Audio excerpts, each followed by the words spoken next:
Hello friends, स्वागत है आप सबों का बीपीएससी और हम पर। इस चैनल पे हम लोग आज बात करेंगे बीपीएससी मेंस से रिलेटेड बीपीएससी मेंस के ऑप्शनल पेपर इसके हिस्ट्री जिसमें फर्स्ट पार्ट एंशिएंट हिस्ट्री है, उस पे हम लोग बातें करेंगे। ठीक है ना। तो एंशिएंट हिस्ट्री में एक टॉपिक मैंने दिया था आप सबों को, एंशिएंट हिस्ट्री। इसमें एक टॉपिक दिया था सिंधु नदी घाटी सभ्यता या फिर हड़प्पा सभ्यता भी कह सकते हैं। सिंधु घाटी सभ्यता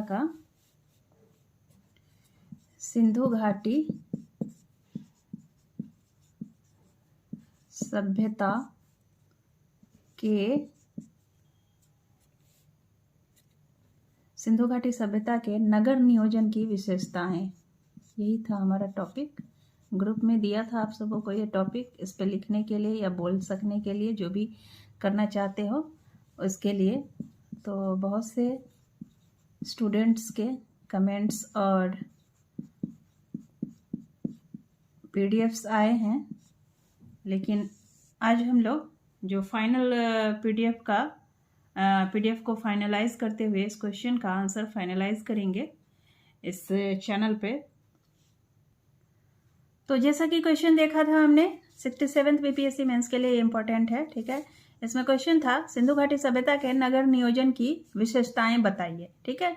तो इसकी विशेषताएं, नगर नियोजन अपने आप में जो विशिष्ट सभ्यता थी सिंधु घाटी सभ्यता, और इसकी नगर नियोजन की विशेषता उस समय के जितनी भी सभ्यताएं थी उन सब में श्रेष्ठ थी और विशिष्ट थी। तो वो उन विशिष्टताओं में क्या क्या बातें थी, क्या क्या विशेषताएं थी, इन्हीं सबको फाइंड आउट करना है इस क्वेश्चन में। ठीक है, इस क्वेश्चन के आंसर में। तो सबसे पहले यहाँ पे थोड़ा सा परिचय दे देते हैं। सिंधु घाटी सभ्यता की नगर योजना अपने आप में विशिष्ट थी। अपने समकालीन सभी सभ्यताओं में इसकी नगरीय योजना विशेषताओं से भरी हुई थी। निम्नलिखित बिंदुओं के अंतर्गत हम इसे भली भांति समझ सकते हैं। ठीक है। तो सबसे पहले तो इसमें पहली विशेषता है इसकी एकरूपता देखेंगे। मार्टिमर व्हीलर, एकरूपता की विशेषता किसने बताई है? मार्टिमर व्हीलर और Stuart Piggott. Okay, Mortimer wheeler और स्टुअर्ट पिगट के अनुसार सिंधु घाटी के नगर नियोजन में असाधारण प्रकार की एकरूपता थी, जैसे कि हड़प्पा, मोहनजोदड़ो और कालीबंगन, इन सब में एक विशेष प्रकार की एकरूपता देखी गई है। प्रत्येक नगर 2 भागों में बटा होता था। एक भाग में ऊंचे दुर्ग जिसमें शासक और राजघराने के लोग रहते थे, और दूसरे में शासित और गरीब लोग रहते थे। ठीक है, दूसरे में शासित और गरीब लोग रहते थे। ऐसा शायद इसलिए किया गया होगा ताकि वहां के मूल निवासियों को शासक वर्ग से अलग रखा जा सके। विभिन्न समय में अलग अलग समयांतराल में अलग अलग जगहों से लोग आए और उन्होंने वहां पे अपनी शासन अथवा सत्ता स्थापित की, और वहां के जो मूल निवासी थे उनसे अपने आप को अलग दिखाने के लिए या अलग कर सकने के लिए उन्होंने जो नगर का जो नियोजन था, तो प्रत्येक नगर को 2 भागों में बांट दिया। पहले थोड़ा सा ऊंचा जगह पे शासक वर्ग के लिए बना दिया गया, और इसके बाद फिर निचले जगह पे साधारण से मकान या फिर साधारण से संरचनाओं में शासित वर्ग या फिर गरीब लोगों को बसाया गया। ठीक है। तो इस तरह से एकरूपता, और यही एकरूपता जितने भी शहर थे, विशेष करके हड़प्पा, मोहनजोदड़ो और कालीबंगन में विशेष रूप से देखी गई है। तो ये सब चीजें लगभग हर एक शहर में थी, सिंधु घाटी के हर एक शहर में। ठीक है। हालांकि वर्तमान इतिहासकार इस एकरूपता के विचार को नहीं मानते। उनका तर्क है कि हड़प्पाई शहर बाढ़ वाले मैदानों, रेगिस्तान के किनारों तथा समुद्री तट पर भी स्थित मिले। अब अभी जो वर्तमान के इतिहासकार हैं उनका कहना है कि अगर एकरूपता होती पूरे सिंधु घाटी सभ्यता के शहरों में एक जैसी ही बनावट या फिर एक जैसी ही संरचना या एक जैसी ही नगर योजना या फिर आरेखन होती, तो हड़प्पा के जो शहर हैं वो बाढ़ वाले मैदान में भी मिले हैं, रेगिस्तानों में भी मिले हैं और समुद्री तट पर भी मिले हैं। तो फिर वहाँ के जो नगरीय विशेषताएं हैं अथवा मकान या फिर संरचना, नक्शे वगैरह, ये सब अलग हैं। तो इस तरह से किस तरह से हम इसको एकरूपता मान सकते हैं, तो इस पर इन्होंने आपत्ति व्यक्त की है। तो इसलिए उन्होंने ये तर्क दिया है कि भिन्न भिन्न क्षेत्रों में रहने बसने के लिए भिन्न भिन्न चुनौतियां भी आई। अतः इन चुनौतियों का सामना करने तथा स्वयं को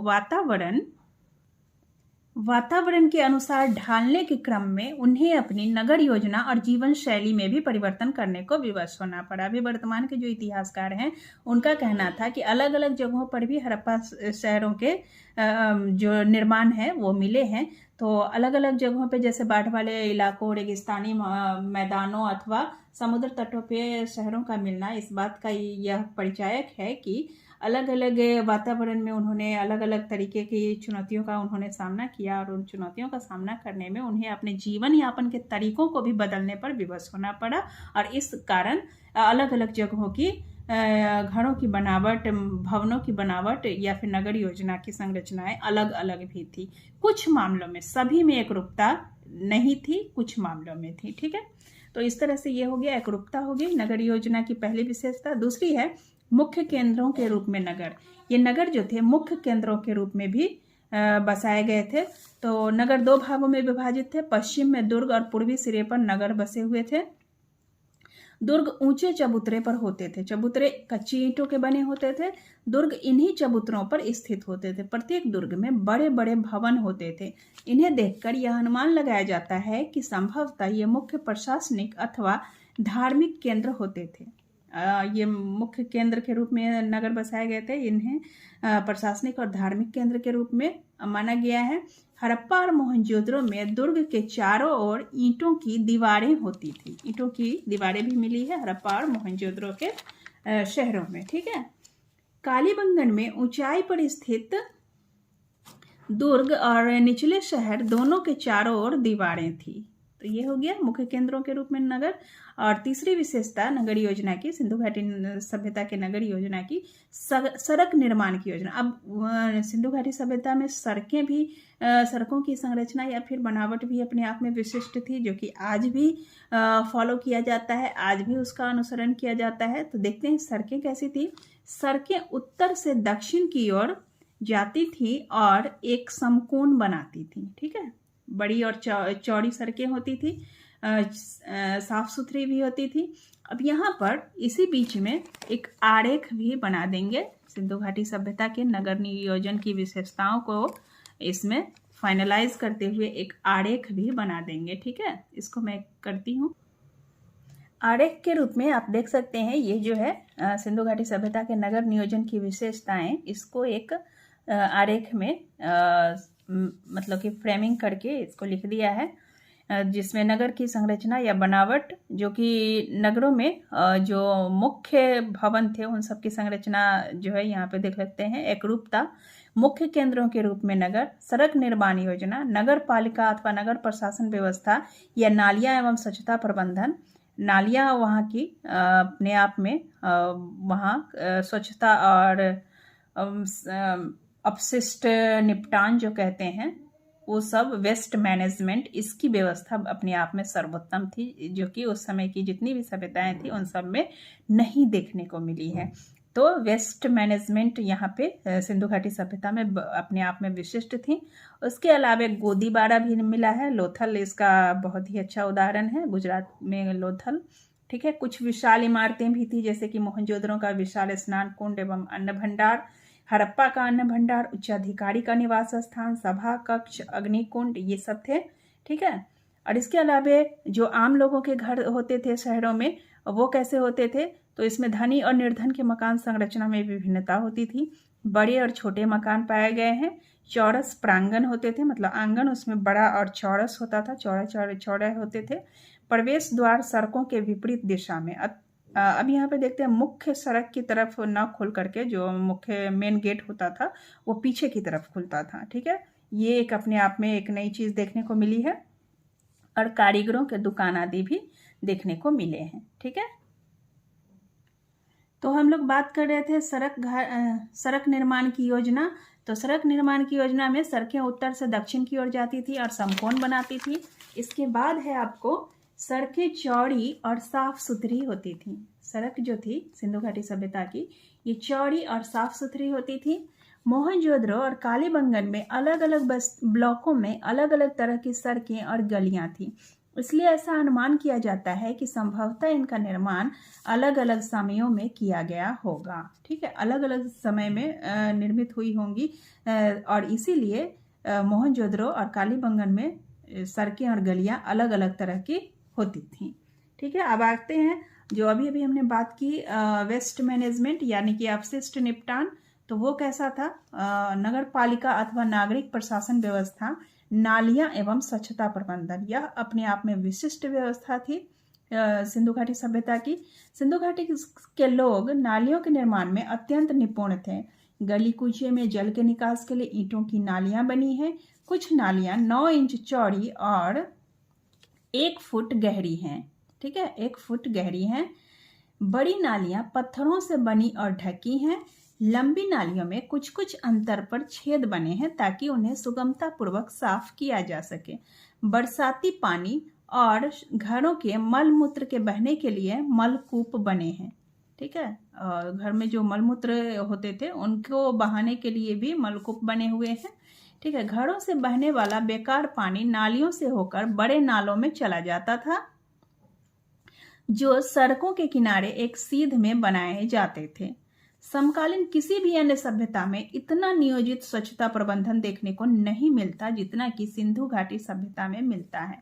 इससे यह अनुमान लगाया जाता है कि संभवतः उस जमाने में भी ऐसी कोई नागरिक प्रशासन व्यवस्था अवश्य रही होगी जो शहर के सभी लोगों के हित में सफाई संबंधी जरूरतों को पूरा करने के लिए निर्णय लेती थी। ठीक है, अब थर्ड विशेषता सिंधु घाटी सभ्यता के नगर नियोजन की तीसरी विशेषता हो जाएगी भवन निर्माण सामग्रियां। भवन निर्माण के लिए कौन कौन सी सामग्री इस्तेमाल की जाती थी सिंधु घाटी सभ्यता के नगर प्रशासन अथवा नगर नियोजन में? तो भवन निर्माण के लिए कच्ची तथा पक्की ईंटों का इस्तेमाल किया जा रहा था। हड़प्पा और मोहनजोदड़ो की इमारतें पक्की ईंटों से बनी हैं। हड़प्पा और मोहनजोदड़ो में जो भी इमारतें मिली हैं वह पक्की ईंटों से बनी हुई मिली हैं। कालीबंगन और कच्छ स्थित सुरकोटरा में कच्ची मिट्टी की ईंटों से भवन बनाए गए। सुरकोटरा में भवन निर्माण में कहीं कहीं मिट्टी के ढेलों का भी इस्तेमाल किया गया है। ओके, अब आगे आते हैं। ईंटों का आकार एक जैसा होता था। अब जहाँ भी सिंधु घाटी के भवन बने हुए मिले हैं उन सब में जो ईंटें इस्तेमाल होती थी उन सब का आकार, चाहे लोथल का देखें चाहे हम कालीबंगन का देखें, सुरकोटरा का देखें, हड़प्पा का देखें अथवा मोहनजोदड़ो का देखें, तो यानी कि पूरे सभ्यता में जो भी ईंटें प्रयोग की गई थी भवन निर्माण के लिए उन सब में ईंटों का आकार एक जैसा होता था। इससे पता चलता है कि हर मकान मालिक अपने लिए स्वयं ईंटें नहीं बनाता था। संभवतः ईंटें बनाने का काम बड़े पैमाने पर होता था। ओके, अब आते हैं गोदीबाड़ा। अब गोदीबाड़ा भी था। गोदीबाड़ा यानी कि बंदरगाह। ठीक है, तो बंदरगाह में क्या था? गुजरात में लोथल नामक एक आयताकार बस्ती मिली है जिसके चारों ओर ईंट की दीवार का घेरा था। इसका कोई आंतरिक विभाजन नहीं था, अर्थात यह दुर्ग और निचले शहर में विभाजित नहीं था। जैसा कि सिंधु घाटी के प्रत्येक शहर दुर्ग और निचले शहर में विभाजित थे, लेकिन यही एक ऐसा स्थान है जो कि दुर्ग और निचले शहर में विभाजित नहीं था। तो शहर के पूर्वी हिस्से में ईंटों से निर्मित कुंड सा पाया गया है जिसे इसकी खुदाई करने वालों ने बंदरगाह या गोदीबाड़ा के रूप में पहचाना है। तो ये हो गया एक और विशेषता। अब 7वीं विशेषता है कुछ विशाल इमारतें भी थी इसके अलावे। तो ऐसी कई इमारतें हैं उसमें, जैसे कि अन्न भंडार, ठीक है, स्नानागार, तो इन सबको एक जगह हमने समेट दिया है। सभा कक्ष वगैरह भी थे, तो इन सबको कुछ विशाल इमारतों के अंतर्गत समेट दिया है एक टॉपिक बना करके, और इसके सब टॉपिक में फिर मोहनजोदड़ो का विशाल स्नान कुंड, अन्नागार, सभा कक्ष, इन सबको डाल दिया है। तो यहाँ देखते हैं कुछ विशाल इमारतें। प्रत्येक नगर की नगर योजना में कुछ विशेष प्रकार की विशाल इमारतें पाई गई हैं जो ऊंचे ऊंचे चबूतरों पर बनाई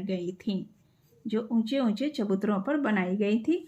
संभवतः ये किन्हीं विशेष कार्यों के लिए प्रयुक्त होती थी। इनके भी निम्नलिखित उदाहरण है। अब विशाल इमारतें कौन कौन सी थी यह देख लेते हैं। मोहनजोदड़ो का विशाल स्नान कुंड क में, ठीक है। ध्यान दीजिएगा, 1 2 3 4 करके पॉइंट आउट नहीं कीजिएगा, आमतौर पर ठीक नहीं लगता है। चूँकि हम हिंदी मीडियम में अगर लिख रहे हैं तो 1 2 3 4 या फिर ए बी, विशेषकर 1 2 3 4 करके लिखना तो ठीक है, लेकिन ABCD करके पॉइंट आउट नहीं कीजिएगा, क ख ग घ लिख करके कीजिएगा। तो वही मैंने यहाँ पे किया है क से, ठीक है। 7वां का ये सब टॉपिक है, 7वें टॉपिक का कुछ विशाल इमारतें, उसका ये कुछ विशाल इमारतें ये टॉपिक है, पॉइंट है, उसका ये सब पॉइंट है, ठीक है। मोहनजोदड़ो का विशाल स्नान कुंड। इस कुंड की लंबाई गुने चौड़ाई गुने ऊंचाई 12 मीटर गुने 7 मीटर गुने 3 मीटर है, ठीक है। यानी कि 12 मीटर लंबा, 7 मीटर चौड़ा और 3 मीटर ऊंचा है यह कुंड, ठीक है।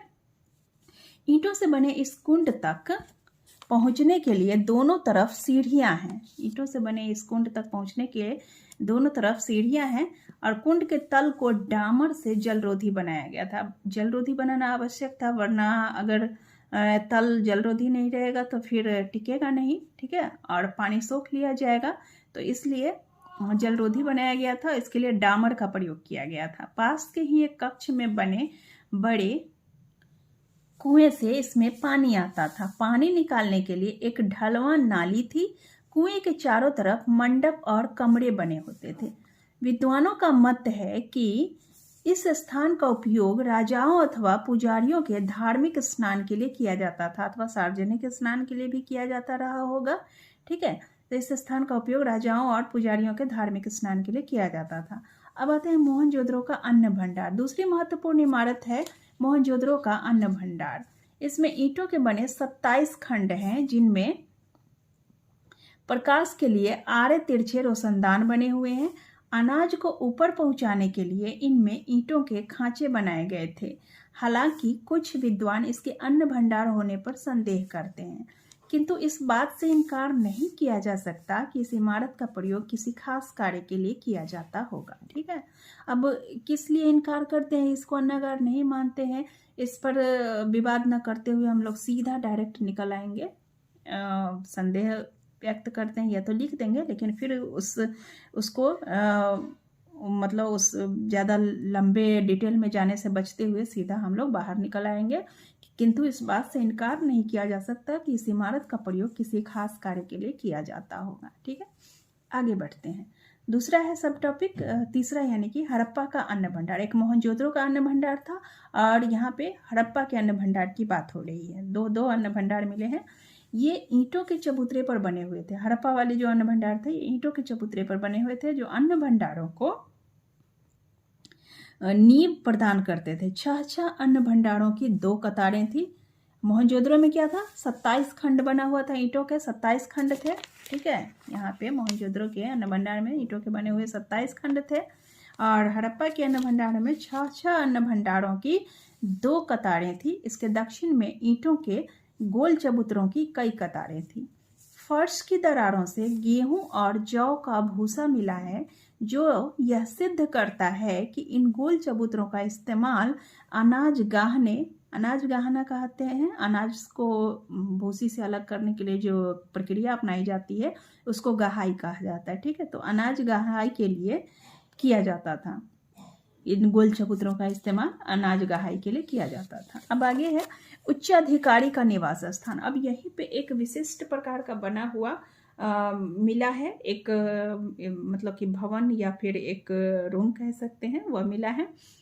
इसको अनुमान लगाया गया है कि यह किसी उच्चाधिकारी का होगा, जो कि बड़े उसमें ऑफिसर रहे होंगे प्रशासन में। उच्चाधिकारी का निवास स्थान। विशाल स्नान कुंड के एक तरफ, ये मोहनजोदड़ो में स्थित था ये, ठीक है। विशाल स्नान कुंड के एक तरफ 230 बाई 78 फुट की एक लंबी 230 गुने 78 फुट की एक लंबी इमारत है। इसके बारे में यह अनुमान लगाया गया है कि यह किसी बड़े उच्चाधिकारी का निवास स्थान रहा होगा। इसमें 33 वर्ग फुट का खुला प्रांगण है, जिस पर 3 बरामदे खुलते हैं, ठीक है। तो इस तरीके से जो बनावट है अगर किसी भवन की या रूम की या फिर किसी मकान की, तो इससे स्वतः ही अनुमान लगाया जा सकता है कि यह किसी बड़े ऑफिसर का निवास स्थान रहा होगा, ठीक, रेसिडेंसी, ओके। नेक्स्ट है सभा कक्ष। अगला सब टॉपिक क्या है? सभा कक्ष। नगरों के महत्वपूर्ण भवनों में सभा कक्ष भी एक था। इसमें 5-5 ईंटें ऊंची 4 चबूतरों की पंक्तियां थीं। ये ऊंचे चबूतरे ईंटों के बने हुए थे, जिन पर लकड़ी के खंभे खड़े किए गए थे। इनके पश्चिम की तरफ कमरों की एक कतार में एक पुरुष की प्रतिमा बैठी हुई मुद्रा में पाई गई है। ठीक है, अब आगे देखते हैं। आगे है अग्निकुंड। अगला सब टॉपिक है अग्निकुंड। कालीबंगन की खुदाई में ईंटों के बने बहुत से चबूतरे पाए गए हैं। इनमें से एक चबूतरे पर एक पंक्ति में बने 7 अग्निकुंड और एक गड्ढे में पशुओं की हड्डियां तथा मृग श्रृंग पाए गए हैं। अब है आम लोगों के घरों की बनावट। शहरों में अब शहर में बड़े और विशिष्ट लोगों के भी मकान होते थे और छोटे लोगों के भी, मतलब कि गरीब गुरबा लोगों के भी मकान होते थे। तो इसमें आम लोग या फिर गरीब लोगों के मकान किस तरह से होते थे, तो यह देख लेते हैं। शहरों में मकानों का नक्शा लगभग एक जैसा था। एक चौरस प्रांगण और चारों तरफ कई कमरे। ऐसे इस तरह से डेस देते हुए लिख देंगे, थोड़ा सा यहाँ पर गड़बड़ हो गई है। लगभग एक जैसा था, एक चौरस प्रांगण और चारों तरफ कई कमरे। घरों में प्रवेश के लिए संकीर्ण गलियों से जाना होता था। सड़क की तरफ कोई खिड़की नहीं होती थी, अर्थात मकान की ईंट की दीवारों का मुंह सड़क की ओर होता था। इनमें कुम्हारों के भट्ठों, रंगसाजों के हौजों और धातु का काम करने वाले सीपी संघ के आभूषण बनाने वालों और मनके बनाने वालों के दुकान भी पहचाने गए हैं। ठीक है, ये आम लोगों के मकान हो गए। आम लोगों के मकानों के ये उदाहरण है कि कौन कौन से मकान थे। इसमें थे कुम्हारों के भट्टे थे, रंगसाजों के हौज इत्यादि थे, धातु का काम करने वालों के मकान थे, सीपी संघ के आभूषण बनाने वालों के मकान, या फिर उनकी कार्यशालाएं, या फिर छोटे मोटे मतलब कि होम बेस्ड उद्योग धंधे, दस्तकारी वगैरह के लिए। तो ये सब चीज़ें थी और मन के बनाने वालों के दुकान पहचाने गए हैं।